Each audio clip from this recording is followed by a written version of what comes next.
Hey, what's going on guys? It's Brainbean here again, and today we're going to be taking a look at Logitech's newest keyboard, the G915 Lightspeed. Now, I do have an extra one of these to give away to one of my subscribers, and I'll have all the details on that at the end of the video, but for now, let's go ahead and take a look at the G915.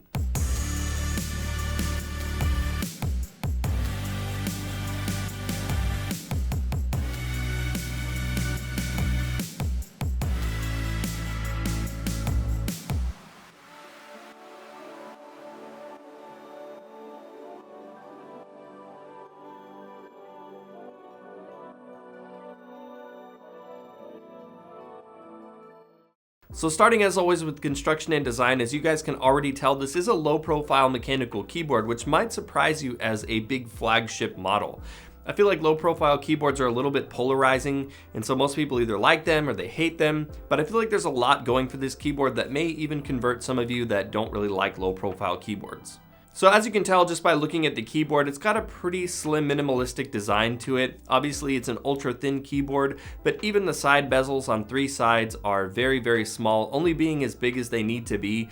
And the top side of the keyboard does have some extra space for it, but that's to accommodate a whole bunch of dedicated buttons up top, which we're going to talk about here in just a little bit. Aesthetically, I think the keyboard looks really sharp. That classy looking cobalt blue brushed aluminum backplate just looks really nice. Just keep in mind that the brushed aluminum does pick up debris and fingerprints a little bit easier than something like a matte finish will. Although this is really only going to be as much of an issue as you make it, because if you keep your area nice and tidy, shouldn't really be much of an issue there. I also really like how the backplate sort of wraps around the sides of the keyboard, kind of rounds it off, makes it a little less edgy in the design, but also I think just adds to a more quality feel. You also see that little G915 logo off to the side, which I think just kind of ties it all together. Another feature I like on this keyboard is that on the underside, they have two-step extendable legs, which typically on low-profile keyboards, you see manufacturers just trying to make the slimmest board possible. And so these usually get cut out of the design, but I like giving people the option to be able to angle the keyboard whichever way they would like. So having two-step extendable legs is a big plus for me. As the Lightspeed in the name would imply, this is a wireless keyboard. It does use Logitech's wireless Lightspeed technology, and it comes with a USB dongle that you can plug into your PC. This connects with a 1 millisecond connection, super fast, super reliable, and I've tested a bunch of Logitech Lightspeed devices in the past, and they've all been exceptionally good wireless devices. You can also connect with Bluetooth, and the cool thing here is that there's dedicated buttons on the keyboard to connect to both Bluetooth and the wireless Lightspeed connection. And so you can actually have, say, like a streaming PC and your regular PC both connected at the same time, and they'll keep those connections so that you can seamlessly toggle between the two without having to repair the device and connect. And so having two devices that you can swap to back and forth is also a really cool feature. Now, whenever we talk about wireless with a keyboard, battery life is equally as important, and the two kind of go hand in hand for the overall experience. This keyboard boasts some crazy big battery numbers. I mean, this thing lasts for days. To be more specific, you can get 136 days of normal use out of this keyboard on a single charge without RGB lighting. That's days, not hours, 136 days. Now, with the full RGB lighting, you can get 12 hours of normal use. What Logitech considers normal use is 8 hours of consecutive play, so that's 12 days at 8 hours per day, or 30 hours continuous use on a single charge with the full RGB lighting enabled, which is just pretty damn insane for a keyboard. Now, this does use lithium batteries, and so that means you can't swap it out with AA's or something like that on the go. You will have to use the USB cable to charge it, but considering what else is out there and I have seen, nothing comes close to the battery life in this keyboard. Now, speaking of RGB, this keyboard does have a couple of different lighting zones. You've got the illuminated G logo up in the top left-hand corner, that is RGB. We've got RGB media keys up on the top right, and then of course you have full per key RGB lighting on the actual keyboard itself.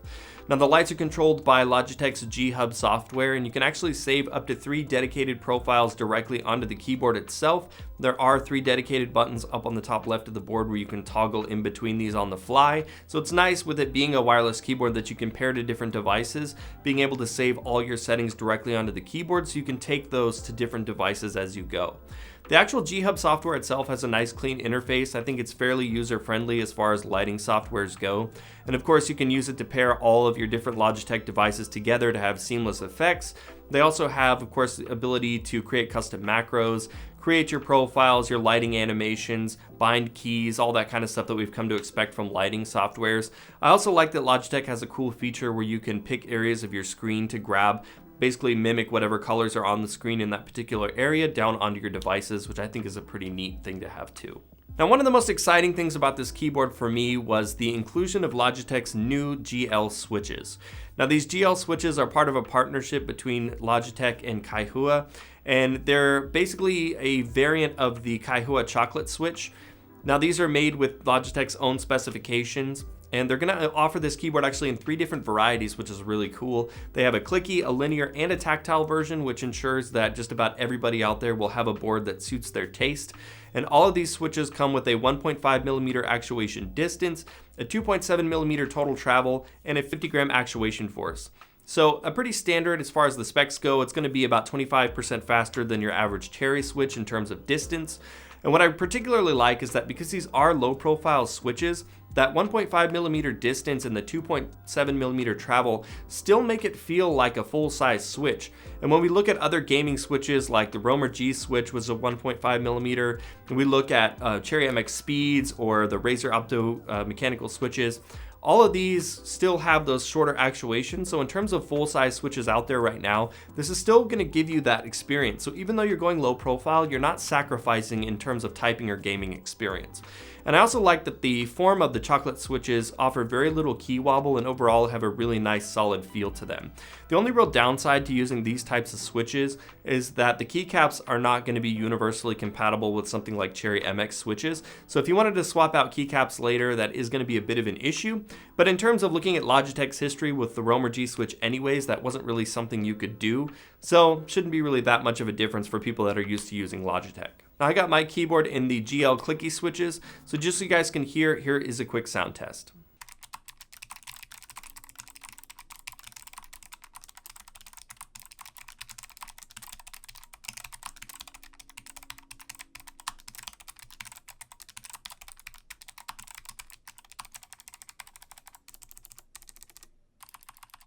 Now, looking at the keycaps on the keyboard, of course, as you would expect, they do use a low profile design to them. They are made out of ABS plastic, and I think the font overall looks nice and clean and crisp, and they are well illuminated, although I would say not as bright and vibrantly as the keyboards from Logitech that used Romer G switches were, just by their design. And another thing you'll notice, which is a bit of a downside for me, is that all of the secondary functions are not illuminated on this keyboard, which I think come from the limitations of the lighting on the switches, although I wouldn't have minded it if they had put the characters right next to each other just to have illuminated secondary characters. But either way, just keep that in mind. It's not a deal breaker for me, but it is a little bit of a bummer. On the flip side of that though, I do think that the actual keycaps themselves feel really nice to use. They have a really comfortable contour and they have a super smooth finish to them, which actually feels really nice to use and was one of the standout features for me on this keyboard. In terms of extras on this keyboard, it is packed with stuff. Now, like I mentioned, we do have the 5 dedicated macro keys, which I was personally excited to see because I feel like keyboards are kind of moving away from macro keys. And with WoW Classic coming out soon, I've been looking for a keyboard that does offer macro keys. And having this on a wireless keyboard too is even better because I can set my laptop up somewhere or lounge out on the couch. And I've got a really great keyboard for playing MMOs there. You also do have the dedicated profile buttons up at the top, as well as a button for on-the-fly macro recording. You've got the 2 buttons for switching between Bluetooth and Lightspeed. You've also got a dedicated game mode button, which you can configure in the G-Hub software to decide which Windows keys or function keys you want to disable while that mode is active. And then you also have a button to toggle between 3 different brightness settings so that you can help conserve some battery life or just, make it not so bright when you're playing in the dark. You also have a set of dedicated media keys, which are RGB enabled as well. And a really cool thing on this keyboard is that the scroll wheel up at the top is a really nice big metal volume scroll wheel. And it uses a waterfall design, which the guys at Logitech explained as being a scroll wheel that's exposed in the back of the keyboard, which is made to be really easy to just reach over and roll your finger from the back of the keyboard up. And so basically there's no plastic there obscuring the scroll wheel, which just makes it really easy to locate while you're gaming so you don't need to look down and fumble around to find it. The G915 Lightspeed comes in at a whopping price point of $250, so it is a pretty expensive keyboard to say the least. They do have a wired variant as well, the G915. Now, obviously it's not gonna have the wireless capability, and in place of that they add a USB pass-through. That one's gonna be $200. Either way you slice it, both keyboards do command a very premium price, but they are chocked with very premium features at the same time. And for 250 bucks, I feel like this keyboard is loaded with quality features, and the build quality itself on this thing is absolutely superb. In terms of low profile mechanical keyboards, I can guarantee you guys from everything that I've tried so far, you will not find anything that comes anywhere close to this keyboard. Now, of course, nothing's perfect, and I did find a couple of gripes with this thing, namely the secondary characters not being illuminated, and I also am not a huge fan of the aluminum backplate picking up dirt and debris, although again, depending on how clean you keep your environment, may not be that big of an issue for you. But when you just look at the overall weight and feel of this thing, the insanely good battery life, which already puts this thing's leaps and bounds ahead of the competition, the Kaihua chocolate GL switches, which I think are absolutely incredible, and I love that they give you a bunch of different variety, and then just all the dedicated features and keys, all the things that I would ask for are there, and overall just gives a really great experience. So I think if you're in the market for a low profile keyboard or you're willing to give it a try, then this keyboard is definitely something that you should check out. And for those of you particularly that like low profile keyboards, you won't find anything better than this right now. Well, that's it for the video, guys. Like I said at the beginning of the video, I am going to be giving one of these away to one of my subscribers. Now, all you have to do to be eligible to win that is 1, make sure you're subscribed to this channel. 2, let me know in the comments down below what you think about using low profile keyboards for gaming. Are you on the bandwagon? Do you feel like something like this could convert you? Or maybe you're just a mechanical keyboard purist and you like the feeling of a full-size mechanical keyboard? I want to know where you guys stand down in the comments. And lastly, just make sure you give this video a like to show your support, and I will be announcing the giveaway on my Twitter at Brainbean Gaming, so make sure you give me a follow over there so that you don't miss out on the announcement. But anyways, guys, that's it for the video. Thank you so much for watching, and I will see you in the next one.